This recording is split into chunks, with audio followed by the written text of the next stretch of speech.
Hello everyone, আসসালামু আলাইকুম। আশা করি আপনারা সবাই ভালো আছেন। আজকে আমি কথা বলবো চ্যামেট লাইভ অ্যাপ সম্পর্কে।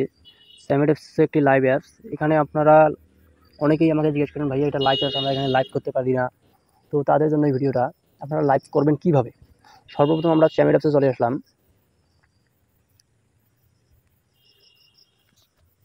চ্যামেট অ্যাপসে আসার পর এখানে নিচের দিকে দেখবেন প্লাস আইকন আছে। তো আমরা একটা প্লাস আইকনে ক্লিক করলাম। ক্লিক করার পর এখানে দুইটি অপশন আছে, লাইভ, পার্টি রুম। তো যেহেতু আমরা লাইভ করে আর্নিং করবো, সেজন্য আমাদেরকে লাইভের মধ্যে ক্লিক করতে হবে। লাইভের মধ্যে এখানে আপনার যেহেতু প্রোফাইলে পিক অ্যাড করা আছে, এখানে একটা টাইটেল লাগবেন লাইভের। টাইটেল লাগার পর গো লাইভে ক্লিক করবেন।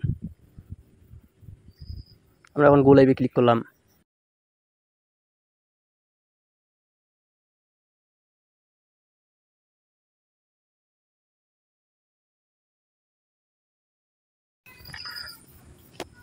এটাই হচ্ছে চ্যামেট অ্যাপসে লাইভ করার নিয়ম। ধন্যবাদ সবাইকে।